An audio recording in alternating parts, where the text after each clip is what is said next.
7월 6일 목요일 새벽 예배를 하나님께 드리겠습니다. 오늘 우리에게 주신 하나님 말씀 예레미야 1장 1절에서 10절의 말씀입니다. 베냐민 땅 아나돗의 제사장들 중 hilkiya의 아들 예레미야의 말이라. 아몬의 아들 유다 왕 요시야가 다스린 지 13년에 여호와의 말씀이 예레미야에게 임하였고, 요시야의 아들 유다의 왕 요아김 시대부터 요시야의 아들 유다의 왕 시드기야의 11년 말까지 곧 5월에 예루살렘에 사로잡혀 가기까지 임하니라. 여호와의 말씀이 내게 임하니라. 이르시되 내가 너를 모태에 짓기 전에 너를 알았고, 내가 배에서 나오기 전에 너를 성별하였고, 너를 여러 나라의 선지자로 세웠노라 하시기로, 내가 이르되 슬프도소이다. 주 여호와여 보소서, 나는 아이라 말할 줄을 알지 못하나이다 하니, 여호와께서 내게 이르시되 너는 아이라 말하지 말고 내가 너를 누구에게 보내든지 너는 가며 내가 내게 무엇을 명령하든지 너는 말할지니라. 너는 그들 때문에 두려워하지 말라. 내가 너와 함께하여 너를 구원하리라. 나 여호와의 말이니라 하시고, 여호와께서 그의 손을 내밀어 내 입에 대시며 여호와께서 내게 이르시되 보라, 내가 내 말을 내 입에 두었노라. 보라, 내가 오늘 너를 여러 나라와 여러 왕국 위에 세워 내가 그것들을 뽑고 파괴하며 파멸하고 넘어뜨리며 건설하고 심게 하였느니라 하시니라. 아멘. 오늘부터 예레미야의 말씀을 같이 묵상하게 됩니다. 오늘 말씀은 하나님께서 한 선지자를 어떻게 세우시는지에 대해서 우리에게 말씀해 주고 있죠. 하나님께서 예레미야를 선지자로 세우시는 그 장면을 우리가 보면서 오늘도 우리를 세우신 하나님의 그 크신 은혜를 같이 묵상해 보면 좋겠습니다. 하나님은 북이스라엘이 멸망한 후에 대략 이제 100년이 좀 되었을 때, 연도로 하면 BC 627년 때 남유다의 선지자로 예레미야를 부르시죠. 그러나 예레미야는 이 부르심에 소극적으로 반응하고 또 오늘 말씀을 보면은 거부하고 싶어 했습니다. 왜냐하면 예레미야에게는 두 가지 소위 핸디캡이 있었거든요. 첫째는 무엇이냐면 예레미야의 나이가 어렸습니다. 이 한글 성경에는 아이라라고 말하고 있는데 이 아이는 이 젊은이라는 뜻입니다. 그러니까 학자들이 봤을 때 최소한의 청소년기나 또는 이제 청년, 그러니까 20세 전후로 정도 되었을 것이다 라고 말하고 있죠. 그러니까 고대 사회에서는 어떤 지혜를 말하려고 하면 어느 정도 연륜이 있고 또 나이가 든 사람이 그 지혜에 대해서 말할 그런 자격이 주어진다 라고 생각했으니까, 이제 한 20살밖에 되지 않는 이 젊은이가 이 하나님의 말씀을 전하는 선지자로 세워진다는 것이 굉장히 큰 부담으로 느껴졌던 것이죠. 그러니 예레미야는 나이가 어리기 때문에 또 이와 같이 말하는 것이 어렵습니다 라고 하나님께 이렇게 반응했던 거예요. 둘째 핸디캡은 바로 무엇이냐면 예레미야의 출신 배경입니다. 보시면 1절에 보시면 이 베냐민 땅 아나돗의 제사장들 중 hilkiya의 아들 예레미야의 말이다 라고 말씀하고 있잖아요. 이 아나돗은 어딘가 하면 이 예루살렘으로부터 한 북쪽에 위치한 이 동네인데, 여기는 이제 그 유명한 제사장 아비아달의 고향이었습니다. 이 아비아달은 누군가 하면 솔로몬이 이제 왕위에 오르기 전에 이 다윗의 왕 아들의 이 아도니아가 있었지 않습니까? 그 아도니아가 이제 스스로 왕이 되겠다라고 선포를 하잖아요. 그러나 다윗이 이것을 알고 난 다음에 솔로몬이 왕이 될 것이다, 나의 후계자가 될 것이다 라고 말하면서 아도니아 측에 있던 사람들이 다 이제 위기에 처하게 됩니다. 그때 이 아도니아의 편에 섰던 제사장이 누구였냐면은 이 바로 아비아달이었어요. 그러니까 솔로몬이 왕이 오르면서 봤을 때 이 아비아달은 본인을 거부하고 다른 아들을 왕으로 세우겠다라고 그쪽에 편에 섰잖아요. 그러니까 눈에 가시와 같은 존재였겠죠. 그러니까 솔로몬은 그 다윗을 생각하면서 아비아달을 죽이지는 않았지만 그의 제사장 직분을 파면해버리고 그의 고향 아나돗에 보내버립니다. 열왕기상 2장 26절에서 27절 말씀해 보시면 이 내용이 자세히 적혀 있어요. 왕이 제사장 아비아달에게 이르되 내 고향 아나돗으로 가라. 너는 마땅히 죽을 자이로되 내가 내 아버지 다윗 앞에서 주 여호와의 궤를 메었고 또 내 아버지가 모든 환난을 받을 때에 너도 환난을 받았은즉 내가 오늘 너를 죽이지 아니하노라 하고 아비아들을 쫓아내어 여호와의 제사장 직분을 파면하니.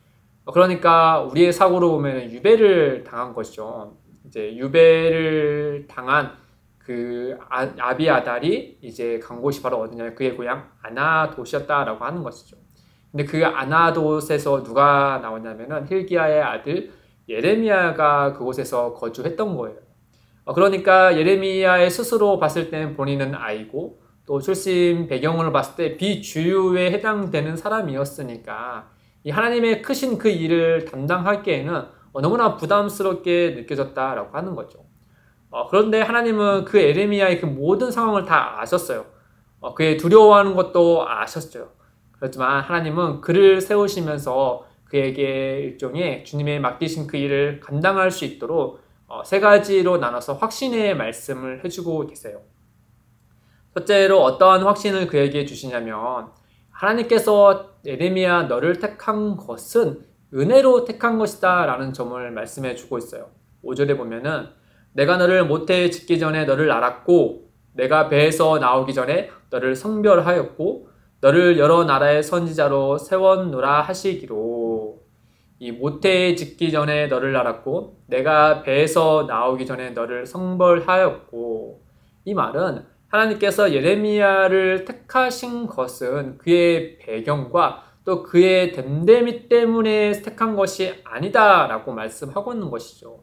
즉 하나님께서 그분의 크신 뜻과 그 은혜로 전적으로 그 은혜로 예레미야를 택한 것이다 라고 그에게 그가 생각하는 출신과 그의 지금 됨됨이를 지우도록 하나님께서 역사하신 거예요. 우리가 잘 알고 있듯이 사도 바울도 이렇게 고백하지 않습니까? 고린도전서 15장 10절에 그러나 내가 나된 것은 하나님의 은혜로 된 것이니. 이처럼 우리가 하나님의 부르심을 받은 것은 다 하나님의 전적인 은혜 때문이다 라고 하는 거죠. 그 말은 나라는 사람의 어떤 능력과 배경과 됨됨이에 따라서 하나님의 일에 참 마땅하게 쓰임 받을 것 같다라고 생각이 들어서 우리를 택한 것이 아니라 전적으로 하나님의 크신 은혜 아래서 우리를 택하였다라고 하는 거예요. 그 은혜로 택하였다라고 하는 것을 우리가 진심으로 그 사실을 받아들인다면 우리는 방종하지 않죠. 오히려 교만하지 않습니다. 오히려 그것이 진정한 은혜로 안다면 하나님의 그 주신 그 은혜가 헛되지 아니하도록 우리의 수고를 아끼지 않게 되는 것이죠. 하나님은 예레미야에게 이와 같이 말씀하세요. 두 번째로 예레미야에게 또 확신의 말씀을 무슨 말씀을 하시냐면 바로 8절에 이른 것처럼 언제나 함께 하신다라는 메시지로 주세요. 8절에 보면 너는 그들 때문에 두려워하지 말라. 내가 너와 함께하여 너를 구원하리라. 나 여호와의 말이니라. 하나님은 예레미야를 부르실 뿐만 아니라 세우실 뿐만 아니라 늘 그와 함께 하신다라고 말씀하고 계세요. 그가 두려울 때마다 하나님은 그와 함께 하심으로 그를 구원해 주시겠다라고 말씀하고 있는 것이죠. 우리가 예레미야서를 계속 보면 예레미야는 참 많은 공경에 처하게 됩니다. 또 그가 전해야 될 그 시대 사람들의 사회는 너무나도 암울했어요. 그럴 때조차 그 하나님의 메시지를 전할 때 많은 어려움이 있었음에도 불구하고 그가 끝까지 사명을 감당할 수 있었던 것은 하나님이 그와 함께 하셨기 때문이죠. 마지막으로 하나님이 그에게 확신을 주시는 말씀은 9절에 있는 것처럼 하나님께서 그 말씀을 예레미야에게 주셨다라고 한 점이에요. 9절에 보면은 여호와께서 그의 손을 내밀어 내 입에 대시며 여호와께서 내게 이르시되 보라 내가 내 말을 내 입에 두었노라. 우리가 알다시피 선지자로서의 사명은 가장 중요한 것은 하나님의 말씀을 진실되게 가감없이 전하는 것이잖아요. 일반 평민뿐만 아니라 나라의 지도자와 심지어 왕에게까지 담대히 전해야 될 사명이 선지자에게 있었어요. 요시야와 같이 하나님을 경외하는 왕에게 전하는 것이라면 누가 못하겠습니까? 그러나 우리가 유다의 여러 왕들을 알고 있다시피 하나님을 대적하는 왕들이 많이 있었잖아요. 그런 하나님을 대적하는 왕들에게 하나님의 말씀을 전해야 될 사역자라고, 이 선지자라고 생각해보면 그에게 무엇이 가장 중요하냐면 하나님께서 주신 그 말씀이 진실로 전지전능하신 하나님의 말씀이란 사실에 확신이 있지 않고는 그 말씀을 전할 수 없다라고 하는 거죠. 하나님은 그 말을 내 입에 두었다라고 이 확신의 말씀을 주심으로 그에게 선지자로서의 사명을 담당할 수 있는 그 담대함을 그에게 주셨다라고 하는 것이죠. 사랑하는 성도 여러분, 하나님께서 그의 손을 내밀어 예레미야의 입에 대신 것처럼, 그래서 내 말을 내 입에 두었노라, 그로 인해서 하나님이 세우신 그 선지자로서의 사명을 감당케 하신 것처럼 오늘날 하나님은 성도인 우리에게 이렇게 말씀하세요. 디모데후서 4장 2절에 보면은 너는 말씀을 전파하라. 때를 얻든지 못 얻든지 항상 힘쓰라.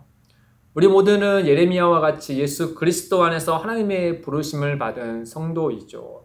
우리는 그 부르심에 의해서 하나님께 나아왔을 뿐만 아니라 하나님은 예레미야를 선지자로 세우신 것과 같이, 여러 나라의 선지자로 세우신 것 같이 하나님 우리 세상 가운데 세상의 빛으로서 소금으로서 또 말씀을 전파하는 자로서 우리를 세상에 보내셨다라는 사실도 우리는 같이 믿어야 합니다.